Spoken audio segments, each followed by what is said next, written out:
She was just walking down the school hallway when a group of bullies decided to humiliate her and knocked her to the floor. No one expected that just seconds later, her mother, Ronda Rousey, would walk in. What happened next changed everything. Subscribe to the channel, watch more stories, and comment where you're watching from.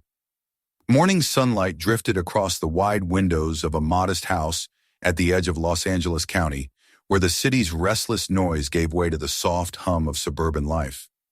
Ronda Rousey had grown used to this quiet rhythm. It was nothing like the roaring arenas, the deafening chants, or the flash bulbs of cameras that once followed her every move. Now her days began with the gentle clatter of a coffee cup on the kitchen counter and the sound of her daughter's laughter echoing from the hallway. Her life had changed, but in the best possible way. The house was simple but strong, like the woman who lived in it. A punching bag hung in the garage, its leather faded from years of use. Framed photographs lined the hallway, one of Ronda in her UFC prime, her arm raised in victory, another of her holding a newborn wrapped in a hospital blanket. Exhaustion and wonder written across her face. In the living room, a soft pile of children's books competed for space with old trophies and medals. It was a strange mixture of worlds, the brutal and the innocent, the fighter and the mother. But somehow it fit perfectly. Ronda stood at the stove flipping pancakes, her hair tied in a messy bun, wearing an old hoodie with faded lettering from one of her training camps. Across the kitchen island sat Kia, her 11-year-old daughter, methodically arranging strawberry slices on her plate as if building something important. Kia had her mother's focus, but her father's quiet temperament. She was sharp, observant, and calm, too calm sometimes for a girl her age. "You're building a tower or eating breakfast?" Ronda asked without looking up. Kia smiled faintly, not taking her eyes off her creation.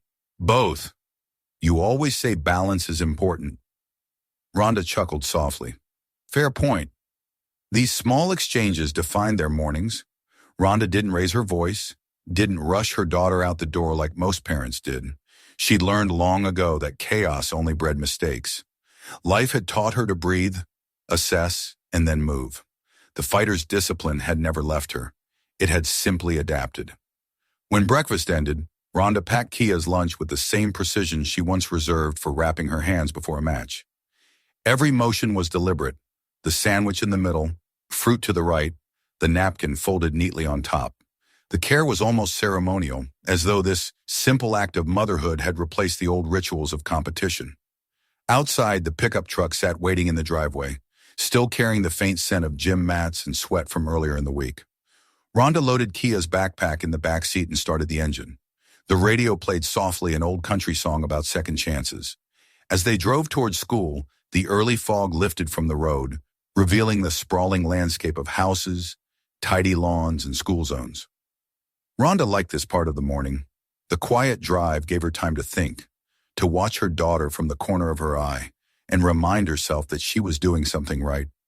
Westbridge Academy came into view, its clean, modern building surrounded by trimmed hedges and colorful banners. It was one of those private schools with an impeccable reputation, academic excellence, community leadership, and strict discipline. Ronda had chosen it because she wanted Kia to be challenged, to grow up in a world bigger than the one her mother had fought in. But she also knew that schools like this came with invisible hierarchies: the rich, the influential, the protected. Kia unbuckled her seatbelt, checking her backpack twice before getting out. "You don't have to walk me in, Mom. I'm not in kindergarten anymore," Ronda smiled. "I know. Just making sure you remember who you are." Kia raised an eyebrow. "Your daughter?" "Exactly," Ronda said. "That's both a blessing and a responsibility." Kia laughed softly, rolled her eyes, and shut the door. Ronda watched her disappear into the crowd of students, blending in like she always tried to. The girl moved with quiet grace, balanced, measured, aware of her surroundings. Ronda noticed that. It was the same way she used to walk toward the octagon, steady and unafraid. The day unfolded with the predictable rhythm of suburban life. Ronda stopped by her gym, a small, independent training center she'd opened after retiring from MMA. It wasn't a flashy place. The walls were scuffed, the mats worn, but the students loved it because it felt real. No pretense, no corporate gloss, just hard work and sweat. Teenagers trained under her guidance, learning not just how to strike, but how to control themselves. Her teaching philosophy was simple. Power without discipline is just chaos. In between sessions, Rhonda scrolled through her phone. Her social media was mostly inactive now, just motivational posts, occasional photos of the gym, nothing personal. The media had long since moved on from her. Sometimes she missed the thrill of competition, but never the noise that came with fame. Peace was worth far more. By the time afternoon arrived, she found herself sitting alone in the quiet gym. Dust floated in the beams of sunlight cutting through the blinds. On the far wall hung a framed photo of her holding the championship belt, surrounded by reporters and flashing cameras. She stared at it for a moment. The expression on her face, determined, focused, almost fierce, was something she hadn't seen in herself for years. That intensity, that relentless fire, still lived inside her somewhere. She just hoped she'd never have to call on it again. When she picked Kia up from school later that day, everything seemed fine on the surface. Kia climbed into the truck, humming softly to herself, earbuds in, looking out the window. Rhonda asked about her day, and Kia answered with the practiced nonchalance of a child who didn't want to worry her parent. "It was okay. We had a quiz. I think I did good." Rhonda smiled but sensed the small stiffness in her daughter's voice. Something unspoken hung between them, subtle but present. Years of reading opponents' eyes and posture had made Rhonda hypersensitive to changes in energy. She could tell when someone was pretending to be calm. Kia's eyes, usually bright, seemed a little distant. That night after dinner, Kia retreated to her room to do homework. Rhonda stayed in the kitchen cleaning up, lost in thought. She kept thinking about the school, its polished facade, the wealthy parents, the way certain teachers seemed to glance away when uncomfortable topics came up. She'd grown up fighting against unfair systems, from tournament politics to biased judges. The smell of injustice was one she could recognize instantly. She stepped out into the backyard after dark, barefoot on the cool concrete, and looked at the stars. The silence of the night pressed around her, peaceful but heavy. Inside, Kia was safe, asleep in her bed. Still, Rhonda couldn't shake the feeling that something was shifting. Change always announced itself quietly before it arrived in full force. The next morning began much the same. Coffee, breakfast, the drive to school. But beneath the surface, Rhonda's intuition prickled like a low hum she couldn't ignore. As she watched her daughter disappear into the school gates again, she noticed a group of students clustered near the entrance boys, laughing a little too loudly, their eyes tracking Kia as she passed. Among them stood a tall, broad-shouldered kid with slick blonde hair and an expensive jacket. His confidence was the kind that came from never having been told no. Rhonda didn't know his name yet, but something in her gut tightened. It wasn't the protective instinct of a paranoid parent. It was something deeper, older, the sense of a fighter reading the first faint movements before a strike. She forced herself to exhale, started the truck, and drove away. By noon, she was back in her gym, running drills with a group of teenage girls. One of them, a shy 12-year-old named Madison, asked, "Coach, is it true you could break someone's arm in 2 seconds?" Rhonda smiled gently. "That's not the goal. The goal is to never need to." She looked at the row of young faces watching her, faces full of fear, curiosity, and hope, and added, "The real fight is knowing when to walk away. But if someone ever tries to hurt you, you make sure they regret it immediately." Her words hung in the air. Later that day, they would echo back to her in ways she couldn't yet imagine. When evening came, Kia seemed quieter than usual. She picked at her dinner, offering short answers to questions. "Just tired," she said when Rhonda pressed gently. The lie was small but sharp. Rhonda didn't call it out. Instead, she smiled, tucked her daughter into bed, and whispered, "You're strong, you know that?" Kia nodded sleepily. "Because of you." Rhonda turned off the light, closed the door halfway, and stood in the hallway, listening to the steady rhythm of her daughter's breathing. For the first time in a long while, her mind didn't drift to old fights or memories of fame. It drifted instead towards something far more primal, a quiet warning that somewhere out there, the world was about to test her peace. When she couldn't sleep, she went to the garage and flipped on the single hanging bulb. The punching bag swung gently as she brushed past it.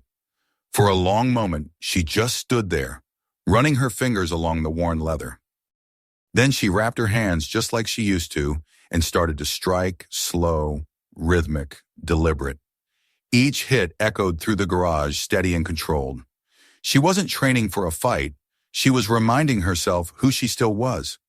Outside, a soft wind moved through the trees. Inside, the sound of her punches blended with her steady breath discipline in motion.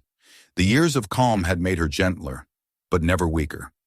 Somewhere deep down, Ronda knew it was only a matter of time before the quiet life she'd built would be tested. And when that moment came, she would meet it the only way she knew how. Not with rage, but with precision. Not as the fighter the world once knew, but as a mother who would do anything to protect her child. The next morning arrived with a calmness that felt deceptive, as if the world itself were holding its breath. Ronda woke early, the habit of years in training still wired into her body. She brewed coffee, checked her phone, and scrolled through the news while Kia got dressed upstairs. Everything seemed ordinary. The sound of water running in the bathroom, the creak of floorboards, the smell of toast. Yet somewhere beneath it all was that faint sense of unease she couldn't quite name. When Kia came down, her hair was neatly tied back and her uniform pressed. She looked ready, composed, almost too composed. Ronda handed her the lunchbox and smiled. "You sure you're okay, champ?" she asked casually. Kia nodded. "Yeah, just a little nervous. We have a science test." "You'll crush it," Ronda said. "You always do." The drive to school was uneventful, filled with talk about homework and a new art project Kia wanted to start. The morning fog clung low to the hills as they pulled up to Westbridge Academy. Ronda watched her daughter walk toward the entrance again, disappearing into the growing crowd of students. Just before she turned the corner, Kia looked back and waved. It was a small, ordinary gesture, but for Ronda, it carried weight. She waved back and stayed parked for a moment longer than usual, eyes following her daughter until she was gone. Then she shifted into drive and left for her gym, unaware that today would be the first crack in their quiet life. At school, Kia tried to keep to her usual routine morning classes, reading, a quiet lunch. But by mid-morning, she felt a shift in the air. In the hallway between classes, whispers followed her like a cold breeze. The new boy, Lucas Dalton, stood leaning against a row of lockers, surrounded by a few friends. He was tall for his age, broad-shouldered, with the easy smirk of someone who had never faced consequences. As Kia walked past, he called out, "Hey, that's the fighter's kid, right? The one whose mom used to break arms for a living?" A few kids laughed. Kia didn't stop, didn't answer. She had learned from her mother that silence often said more than words. But Lucas wasn't the kind to let silence win. "What? Too good to talk?" he continued, stepping into her path. "Guess you think you're special because your mom used to beat people up." "I need to get to class," Kia said evenly, trying to move around him. Lucas moved with her, blocking the way. "Bet she taught you to fight too. Maybe you can show us some moves." The laughter around them grew louder. Someone took out a phone. Kia felt the heat of embarrassment rise to her cheeks, but her voice stayed calm. "Please move." Lucas grinned. "Or what? You'll armbar me like mommy?" And then it happened. The shove. It wasn't hard enough to hurt, but it was deliberate. His shoulder slammed into hers, sending her off balance. Her book spilled across the polished floor with a loud slap that echoed down the hallway. The laughter exploded. For a moment, Kia froze. She could feel the eyes on her, the judgment, the thrill of cruelty in the crowd. But she also remembered her mother's voice, calm and measured. "The fight starts long before the first punch. Control the moment." She knelt, gathering her books one by one, refusing to give him the satisfaction of a reaction. "Guess she's not much of a fighter after all," Lucas said loudly, turning to his friends. The bell rang, scattering the crowd. Kia walked to class without a word, her heart pounding, but her expression composed. She didn't tell anyone what happened. At lunch, she sat alone at the far table, picking at her food and trying to push the humiliation out of her mind. By the time school ended, the incident had already become a story. Someone had posted a short video on social media with the caption, "Rousey's kid hits the floor like mother, like daughter." The clip showed the shove, the fall, the laughter. It spread quickly through group chats. Most kids didn't mean harm, they just thought it was funny. When Rhonda picked Kia up that afternoon, she noticed the stiffness in her daughter's movements, the way she avoided eye contact. "Rough day?" she asked gently. Kia hesitated, then shrugged. "It was fine. Just school stuff." Rhonda knew better. Every instinct in her told her that something was off, but she didn't press. Pushing too hard might make her daughter retreat further. "You sure?" Kia nodded. "I'm fine, Mom. Really." Rhonda smiled softly. "All right. Homework first, then dinner. Deal?" "Deal." That evening, after Kia went to her room, Rhonda cleaned up the kitchen and checked her messages.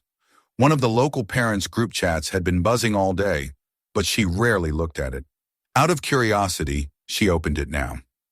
Scrolling down, her eyes caught a short link, posted by another parent with a laughing emoji. She tapped it. The video loaded. She watched the shaky footage, her daughter walking, the boy stepping into her path, the shove, the fall, the laughter. It lasted only 10 seconds, but by the time it ended, Rhonda's jaw had tightened and her coffee had gone cold. She replayed it once, twice, focusing not on the humiliation, but on the posture of the boy, the arrogance in the way he leaned back, the entitlement in his laugh.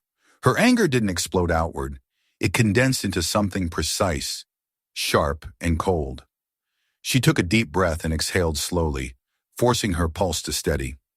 The next morning, she didn't mention the video. Kia seemed lighter, maybe hoping the day before would be forgotten. Rhonda let her believe that, but after dropping her off, she parked down the street from the school for a few minutes, watching the students enter. When she saw the boy Lucas arrive in a gleaming black SUV driven by a chauffeur, she understood everything. Money, influence, protection. She'd met his kind before, both inside and outside the octagon. People who thought the world bent to their will. That evening, Rhonda's phone buzzed again. Another notification. Someone had shared the same video, this time with a mocking caption, "Guess fighting doesn't run in the family." She stared at the screen, then locked it and set it face down on the counter. Her hands itched with the urge to act, but she knew better than to rush. After dinner, she sat across from Kia at the table. "Anything new at school?" she asked casually. Kia hesitated. "Not really." Rhonda tilted her head. "Anyone bothering you?" The girl met her mother's gaze for a moment, then shook her head. "It's fine, Mom. I can handle it." Rhonda smiled faintly. "I know you can, but handling it doesn't mean handling it alone." Kia didn't answer. She looked down at her notebook, pretending to read. Rhonda didn't push further. She knew that battles of pride had to be fought carefully, especially when you were 11 and wanted to seem unshakable. Later that night, after Kia went to bed, Rhonda stepped out into the garage again. The punching bag hung motionless in the dim light. She stood there for a long moment, then unwrapped her hands from a drawer and began to wrap them tightly one by one, the familiar tension of the fabric grounding her in silence. She didn't train violently. Her movements were slow, methodical. She jabbed, pivoted, blocked, as if her body remembered every fight it had ever survived. Between each strike, she breathed deeply, forcing her thoughts into order. She wasn't angry. She was preparing. The next morning, she decided to visit the school under the pretense of dropping off some forms. As she walked through the hallways, she noticed the same boys laughing near the lockers. The tallest one, Lucas, was showing something on his phone to his friends. When he turned slightly, Rhonda caught a glimpse of the screen. The video, her daughter's fall. Their laughter echoed faintly through the polished corridor. Rhonda stopped, every instinct in her body tightening. For a moment, she wanted to march straight toward them, but she forced herself to move on. Confronting a child publicly wouldn't help Kia. It would only make things worse. She went to the main office and spoke briefly with the principal, Mr. Langford. He was polite but distant, the kind of man who smiled too easily.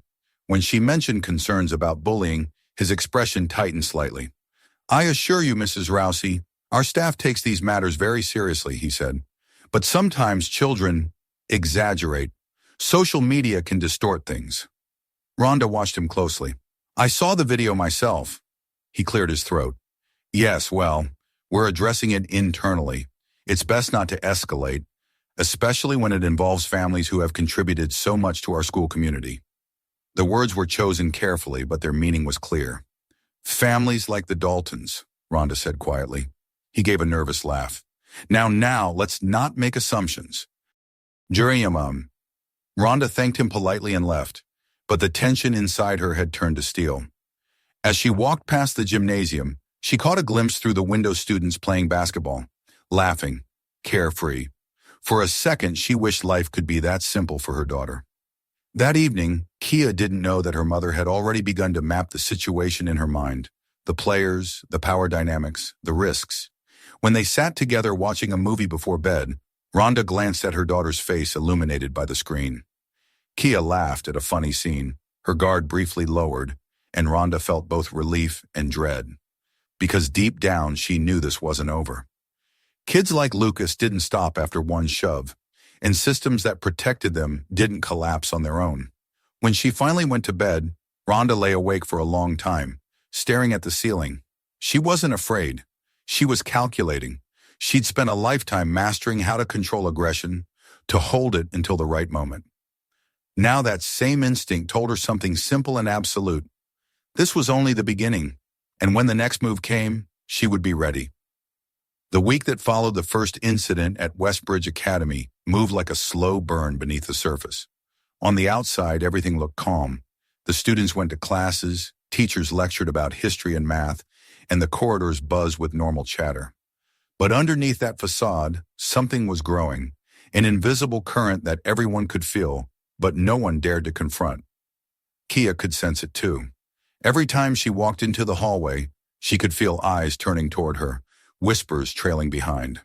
She had become the latest fascination of the school's cruel gossip cycle, and Lucas Dalton was its ringleader. By Wednesday morning, Lucas had turned her humiliation into entertainment. He replayed the video of her fall on his phone for anyone who hadn't seen it yet, laughing each time like it was the funniest thing he'd ever witnessed.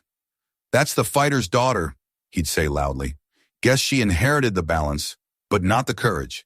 His words cut through the air like blades, designed to draw attention and laughter. Most students laughed nervously, afraid to disagree. The few who didn't were too timid to say anything. Kia tried to focus on her classes, but it was impossible to ignore the tension. She sat through English, then science, her pen tapping against the paper as her teacher droned on. Every once in a while she caught a reflection in the window, a phone held up behind her, someone filming, waiting for her to react. She stayed silent. Her mother's lessons about composure echoed in her head like a mantra. Never give an opponent what they want. Control the space. Control yourself. At home, Rhonda began noticing the small signs that something was wrong. Kia's usual chatter at dinner had disappeared. She went straight to her room after eating, claiming she had homework. Rhonda could hear the faint sound of her daughter's computer keyboard clicking late into the night, but when she asked, Kia only said she was studying. On Thursday evening, Rhonda found a bruise on Kia's elbow when the girl reached for a plate in the kitchen. "What happened there?" Rhonda asked casually, keeping her tone even. Kia froze for a second before answering. "Gym class. I tripped." Rhonda didn't call her out on the lie. She simply nodded, her eyes steady, and said, "Be careful." But as she washed the dishes later, she couldn't stop thinking about it. Bruises, silence, avoidance. These were the same signs she'd seen in other kids she trained, those who came to her gym not for sport, but for refuge. She had told herself that her daughter would never have to live through that kind of fear.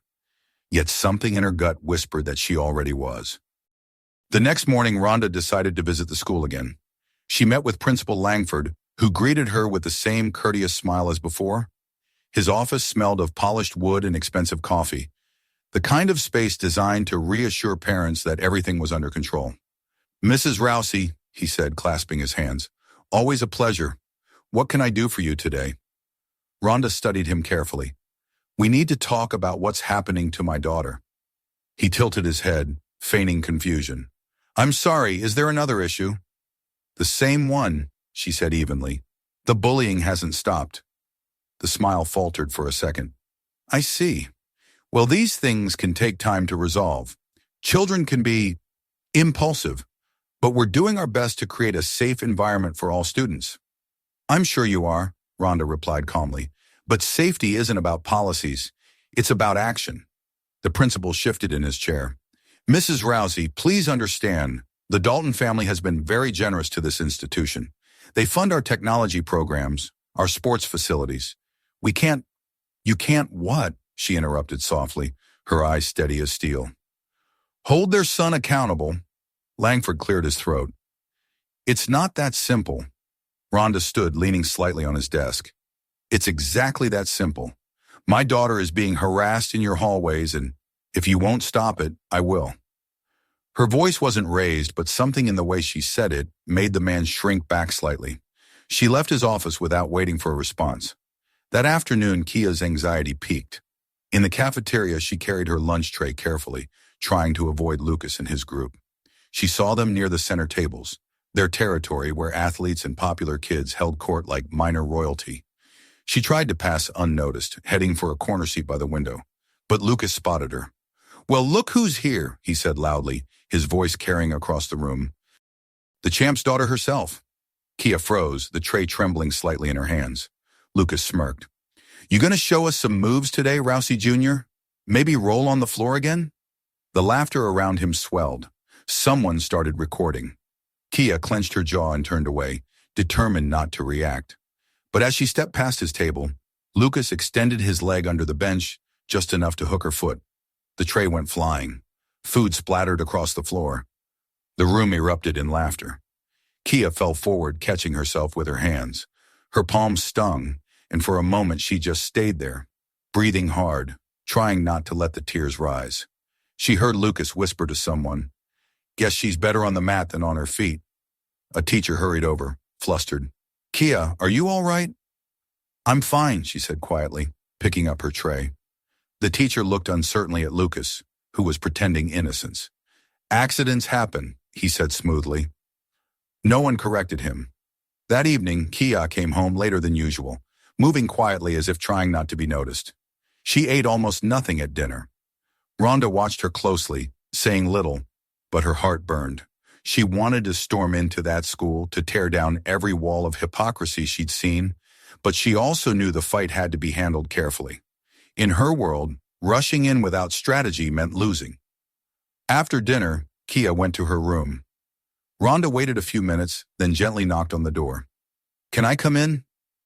There was a pause. Yeah. Rhonda entered and sat on the edge of the bed. Rough day? Kia hesitated, staring at her hands. Mom, can I ask you something? How did you stay calm when people tried to make you angry? Rhonda thought for a moment before answering. By remembering that anger is what they want. They want control over you. The real strength is keeping that control for yourself. Kia nodded slowly, but her voice was small when she asked, What if they don't stop? Then you make sure someone does, Rhonda said softly. Even if it has to be you. The next day at school, things grew worse. The rumor spread that Rhonda had come to confront the principal, and the students twisted the story into something new. Whispers that Kia's mother had threatened the staff, that she was dangerous.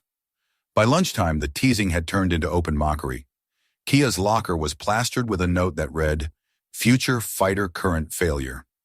She tore it down silently, breathing deeply, just like her mother had taught her. But something inside her shifted that day, not fear, but a quiet determination. She stopped trying to hide. She looked Lucas straight in the eye when he passed her in the hallway, saying nothing, but making sure he knew she wasn't afraid. Rhonda, meanwhile, began making calls. She spoke with two parents whose children had quietly transferred out of Westbridge the previous year.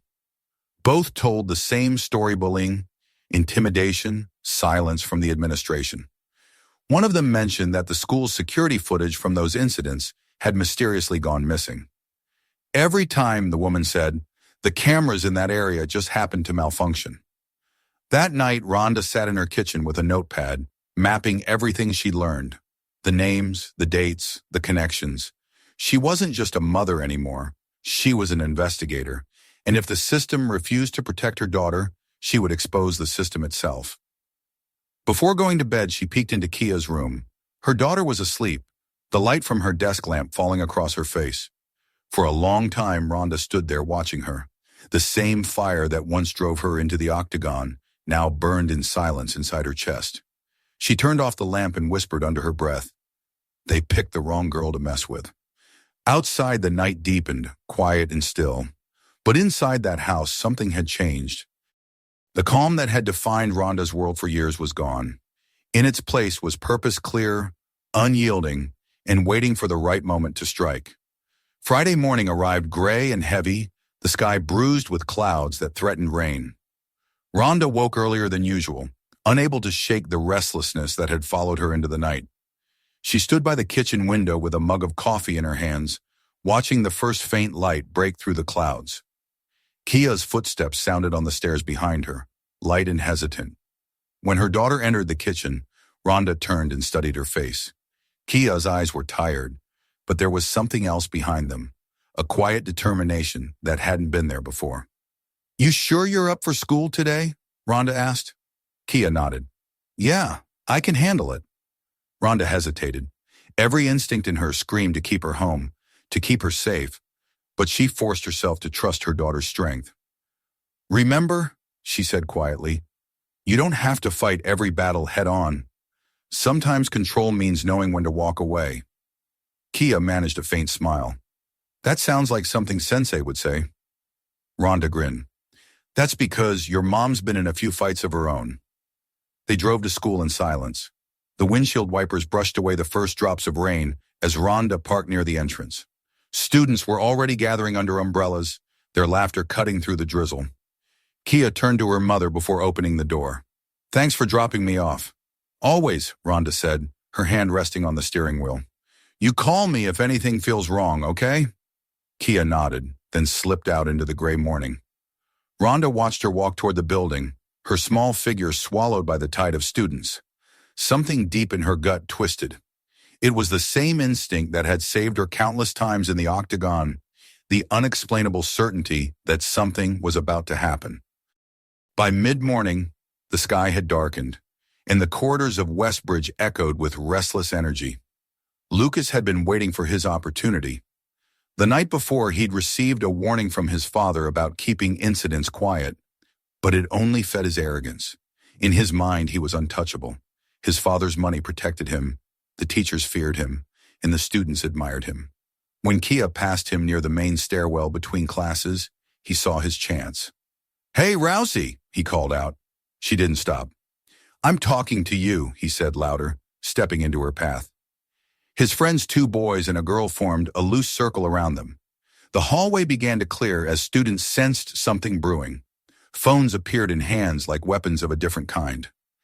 Kia stood still, meeting his stare. "Move," Lucas smiled. "Not until we talk." "About what?" she asked evenly. "About respect," he said. "You've been walking around here like you're better than everyone, like your mom's name makes you untouchable. But newsflash, this is my school, and if I say you don't belong here, then you don't." "I don't belong to you," Kia said quietly. The crowd murmured. Lucas's jaw tightened. He hated being challenged, especially by someone smaller, calmer. "You've got a big mouth for someone who can't even stay on her feet," he sneered. "You should have learned your place the first time." Rhonda had been on campus for a scheduled meeting with the PE instructor, unaware that the storm was already unfolding just a hallway away. As she left the office, a faint commotion drew her attention. Voices echoing down the hall, the peculiar hush that followed when something serious was about to break. She followed the sound, her steps quickening. Back near the staircase, Lucas leaned closer to Kia, his voice dropping to a threatening whisper. "You don't walk away from me, got it? You think your mom scares me? She's just a washed-up fighter." "Ha." Kia's pulse raced, but her face stayed unreadable. "You should stop," she said. "Or what?" When he grabbed her arm, intending to pull her aside, the world seemed to slow. Kia twisted instinctively, just as her mother had taught her, breaking his grip with a smooth turn of her wrist. The motion startled him. He stumbled a step forward, his balance off. Laughter rippled through the crowd. The humiliation was instant, and his face flushed with rage. "You're gonna regret that," he snarled, lunging toward her. He never reached her. Rhonda's voice cut through the noise like a blade. "That's enough." The crowd parted as she strode forward, rain still glistening on her jacket, her presence commanding the entire space. For a heartbeat, no one spoke. Lucas froze, his hand half raised. Kia turned toward her mother, relief flickering briefly across her face. "Mom," she began, but Ronda raised a hand gently, signaling her to step back. Ronda's gaze locked on Lucas. "Take your hand off my daughter." He hesitated, realizing too late who he was dealing with. She started it," he stammered. Ronda stepped closer, her tone calm but cutting. "You've got two choices, kid. You can walk away right now, or you can keep pushing and find out how quickly bad decisions catch up to you." The students fell silent. The only sound was the rain tapping against the windows. Lucas sneered, trying to reclaim his bravado. "You can't threaten me. My dad—" He didn't finish the sentence. The moment he moved forward again, his hand brushing against Kia's shoulder, Ronda acted on pure reflex. Years of training took over. She sidestepped, caught his wrist, and with a swift pivot, redirected his momentum. He hit the lockers with a loud metallic crash that echoed through the hallway. Gasps erupted. Lucas stumbled, red-faced and furious. "You're crazy," he shouted, charging again. Ronda's stance didn't change. Relaxed, balanced, patient. When he lunged, she used his speed against him, sweeping his leg and sending him sprawling onto the floor. He landed hard, breath knocked from his chest. The phones captured everything, each motion, each sound, the precision of every movement. "Stay down," she said calmly, not raising her voice. Lucas tried to get up, but the pain in his side stopped him. The hallway was silent now except for the clicking of phone cameras. Kia stood frozen, torn between shock and awe.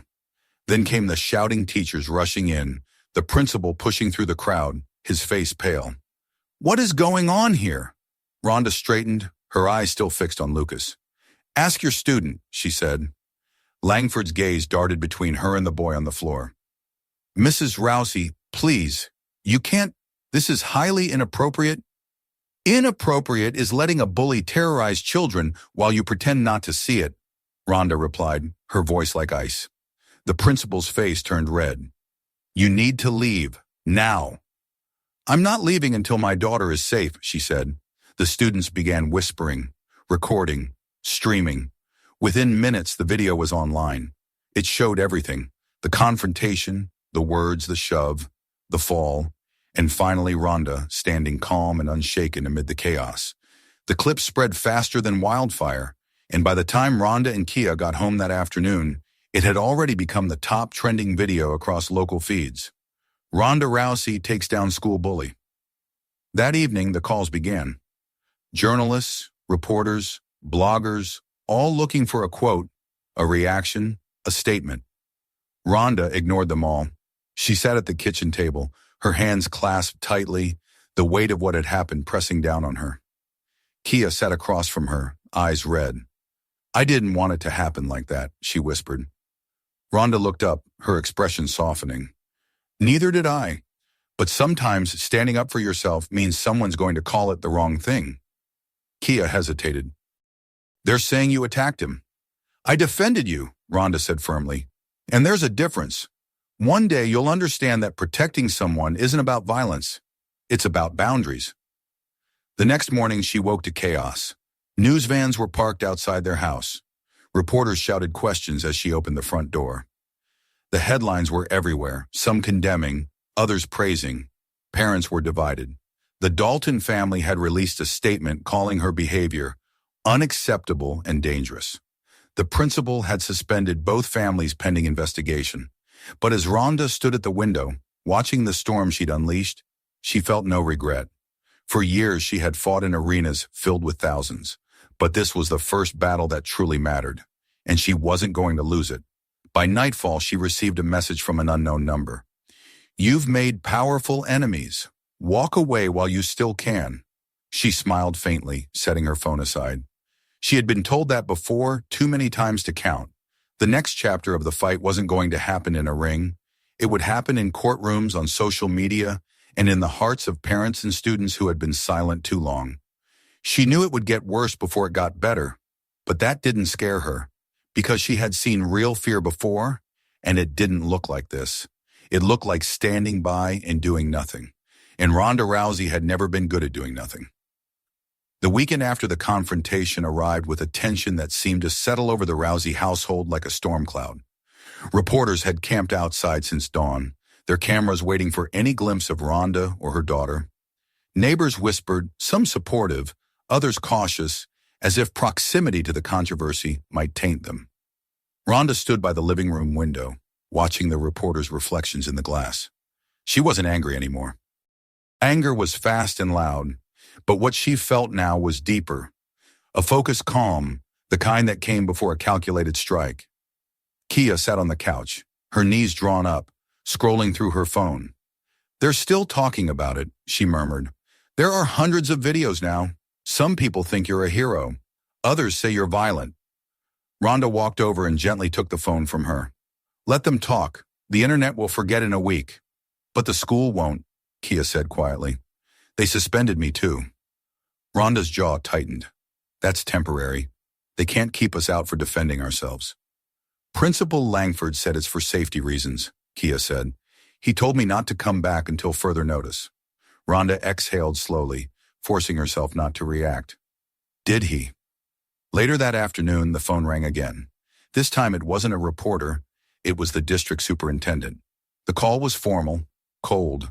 The board wanted to review the incident before allowing either of them back on school grounds. Ronda listened without interruption, her tone neutral, but her mind was already moving ahead. The phrasing of the conversation told her everything. This wasn't about finding the truth. It was about control, optics, and influence. The Dalton family's wealth was woven through every corner of the school system. After the call ended, Ronda sat at the table with her laptop. She opened search tabs one after another. Westbridge Academy donors, Dalton Foundation scholarships, school board contributions. Within minutes, she found what she expected. Large donations, personal connections, and a dozen photos of Principal Langford smiling beside Lucas's father at fundraising events. That evening, a news anchor on television summarized the story. Former UFC champion Ronda Rousey under investigation after physical altercation with student. They replayed the same footage of the hallway.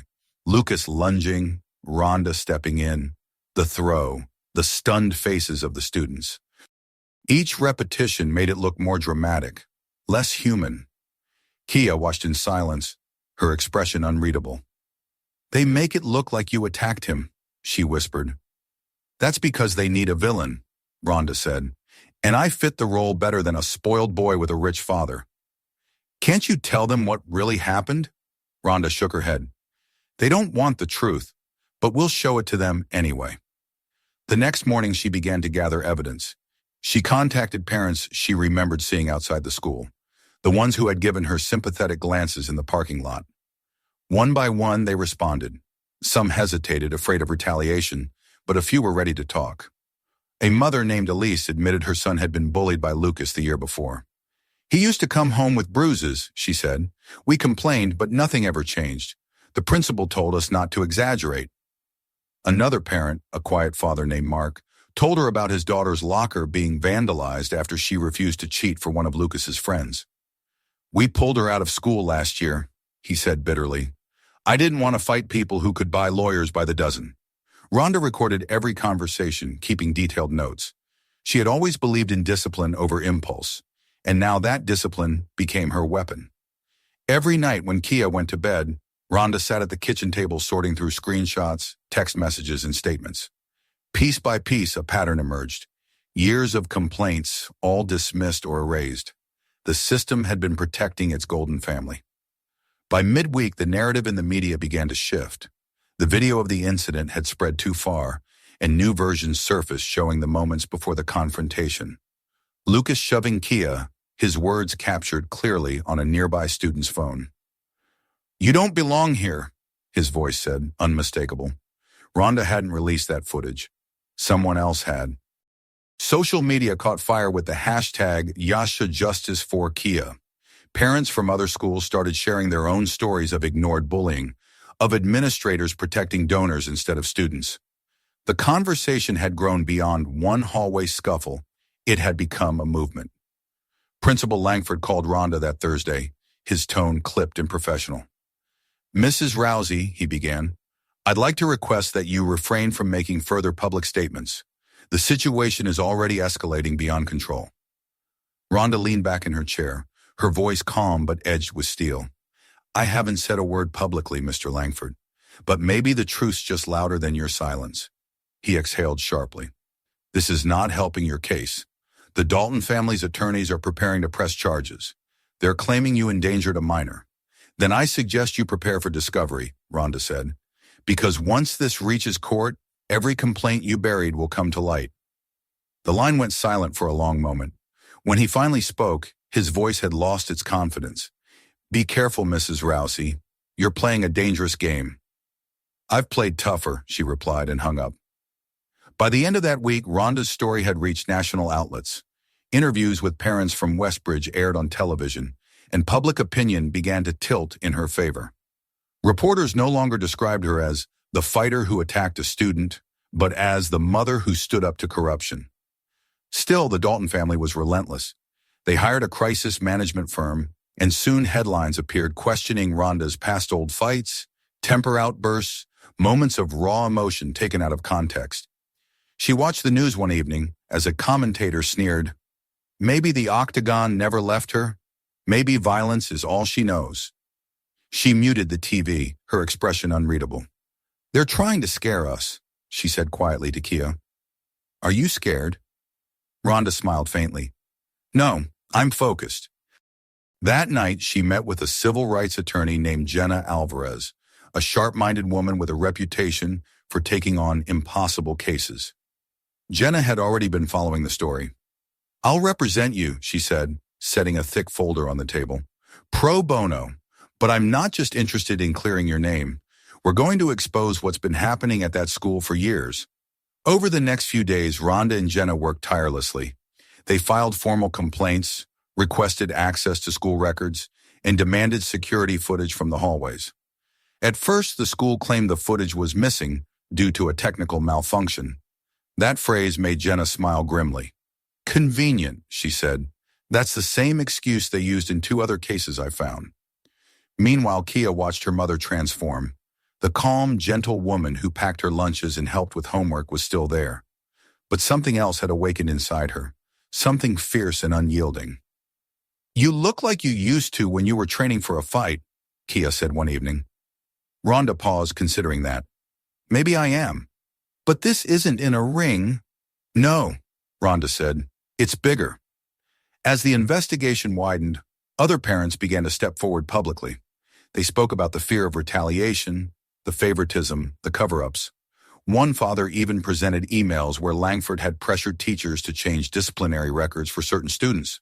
The story was no longer just about Kia or even about Rhonda. It was about an entire institution that had protected bullies and silenced victims. When a reporter finally caught Rhonda outside her gym and asked, "Do you regret your actions that day?" she looked straight into the camera and answered without hesitation, "No, I regret that it had to come to that. But if standing up for my daughter means challenging a broken system, then I'll do it again." Because every parent deserves to know their child is safe when they walk into a school. That clip went viral overnight. By morning, hundreds of parents from across the state had joined online petitions demanding accountability. The school board announced an internal review. The Dalton family's influence was starting to crack. Rhonda didn't celebrate. She'd been in too many fights to mistake a shift in momentum for victory. She knew the hardest part was still ahead, the legal battle, the scrutiny, the pressure to back down. But she also knew something had changed forever. That evening, after a long day of phone calls and meetings, she found Kia sitting in the living room, watching a news segment showing students at Westbridge holding signs that read, "No more silence." Kia looked up and said softly, "They're finally listening." Rhonda sat beside her and put an arm around her shoulders. "They are. But this isn't just about us anymore. It's about everyone who's ever been told to keep quiet." Outside, rain began to fall again, steady and relentless, tapping against the windows like a drum beat. Rhonda listened to it, her thoughts steady, her resolve unshaken. For years she had fought to prove her own strength. Now she was fighting to prove that strength could mean something more, to protect, to expose, to rebuild. The storm outside showed no sign of letting up. But she didn't mind. Storms, she knew, were how the air cleared. The courthouse was silent except for the clicking of shoes on the marble floor and the low hum of murmured voices. Reporters lined the steps outside, their cameras already rolling, waiting for a headline. Inside, Ronda sat with her attorney, Jenna Alvarez, her hands clasped together on the table. Across the room sat Lucas Dalton and his father, dressed in tailored suits that looked more suited to a boardroom than a courtroom. The boy kept his head low, eyes fixed on the table, while his father whispered something to their lawyer, who nodded mechanically. It was the calm before the storm, the kind of calm Ronda knew all too well. Jenna leaned toward her. "They'll try to frame you as the aggressor," she whispered. "Stick to the truth. Don't let them bait you." Ronda nodded slowly. "I've been baited by professionals before," she said. "They didn't last long either." When the judge entered, everyone rose. The room felt colder somehow, the weight of judgment hanging in the air. The opening statements began predictably. The Dalton lawyer painted Ronda as a dangerous woman who had lost her temper. He spoke with polished indignation, emphasizing words like violence and professional fighter, as though they were interchangeable. When it was Jenna's turn, her tone was calm and deliberate. "The video speaks for itself, Your Honor. My client did not attack anyone. She intervened to protect her daughter from ongoing harassment that the school administration had repeatedly ignored. And we will prove that this was not an isolated incident, but part of a larger pattern of negligence and corruption." The first pieces of evidence were introduced: video clips, complaint reports, teacher statements, and parental testimonies. Ronda watched as screen after screen showed what she had already known, the way the system had turned its eyes away from the truth.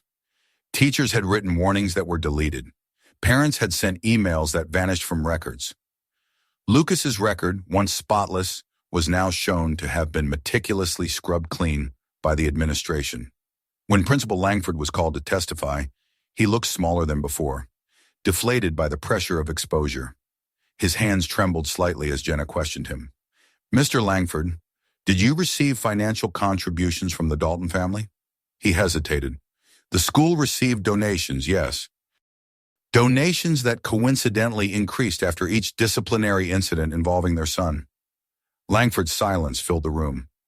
"And did you alter or remove student complaint reports related to bullying?" I don't recall." Jenna raised an eyebrow. "Then perhaps this will help your memory."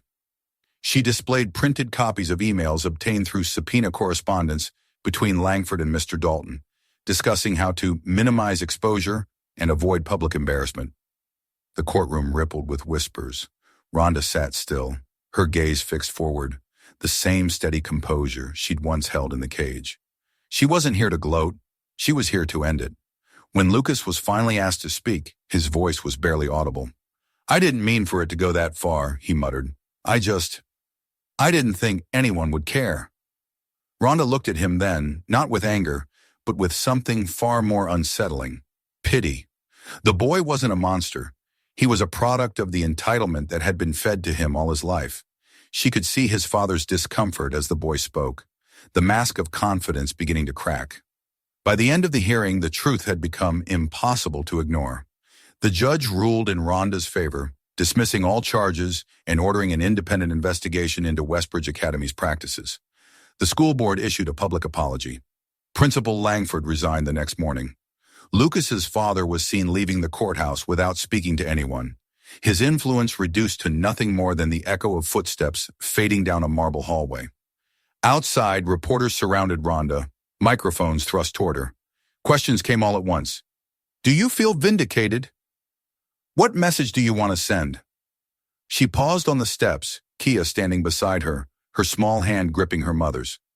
Ronda looked into the sea of flashing cameras and answered simply, "Justice isn't about revenge. It's about making sure no one else goes through the same thing. My daughter was hurt, and the system failed her. But now maybe it won't fail the next child." The story spread beyond the courtroom, beyond the state. Talk shows, articles, and social media flooded with debates about accountability and the responsibilities of schools. What had begun as one mother defending her child had turned into a national conversation. In the weeks that followed, Ronda refused every paid interview, every endorsement offer that tried to turn the moment into a spectacle. Instead, she focused on something quieter, something lasting. She founded a nonprofit organization called the Kia Foundation, dedicated to teaching self-defense and emotional resilience to young students, especially those who had suffered bullying. The mission was simple: empower before harm ever began. The first training session was small. A handful of children gathered in her gym, nervous and uncertain. Kia stood beside her mother, demonstrating warm-up techniques, her confidence blooming where fear had once lived. Ronda watched her move with precision, her balance steady, her eyes focused. When one of the younger girls hesitated to throw a punch, Kia knelt beside her and said softly, "You don't have to hit hard. You just have to believe you can." Ronda felt a quiet swell of pride. This, she thought, was what fighting was truly for: not trophies, not headlines, but strength shared. Courage passed forward. Months passed. The storm around their family faded, replaced by something new: respect. Parents from across the state reached out to the foundation, sharing their gratitude. Former students from Westbridge returned to thank Ronda for standing up when no one else could. The school itself underwent major reform, implementing stricter anti-bullying measures and hiring a new principal committed to transparency. The Daltons sold their business holdings and quietly left town. One evening, long after the gym had closed, Ronda stood alone on the mat, the soft hum of the ceiling lights above her. The smell of sweat and disinfectant was familiar and grounding. Kia was sitting in the corner, writing in her notebook, her face illuminated by the warm light. "You've been quiet tonight," Ronda said. Kia looked up and smiled. "Just thinking about how weird it is that everything bad that happened turned into something good." Ronda walked over and sat beside her. "That's life, kiddo. Sometimes the fight you never wanted becomes the one that defines you." Kia leaned her head on her mother's shoulder. "Do you ever miss it? The fighting?" Ronda chuckled softly. "Every day. But this feels better." They sat in silence for a while, listening to the creak of the old building, the faint hum of the city beyond the windows. Ronda glanced at the wall where her old championship belt hung, framed not as a symbol of glory, but as a reminder. Above it, she had placed a new plaque that read, "Strength is not about hurting others, it's about protecting what matters." As they turned off the lights and locked the door behind them, Ronda glanced back one last time. The gym stood in darkness now, but to her it glowed with a kind of peace she had never known in all her years of fighting. She stepped out into the cool evening air, the city lights stretching out before them like a promise. Kia slipped her hand into her mother's as they walked toward the car. "So what now?" she asked. Ronda smiled faintly. "Now we keep going. There will always be someone who needs help, someone who needs to know they're not alone. That's our fight now." As they drove away, the sky above the city began to lighten, the first hints of dawn breaking through the darkness. For the first time in a long while, Ronda felt the world quiet around her, not the silence of defeat, but the peace that comes after victory. The kind that isn't won by fists, but by standing up when it matters most. She looked at her daughter in the passenger seat, her reflection framed by the soft glow of sunrise, and thought that maybe, just maybe, this was the life she had been fighting for all along. Don't forget to subscribe so you don't miss what happens next. Watch our next stories. Everyone hits harder than the last. And if this one moved you, share the video right now. Someone out there needs to see it.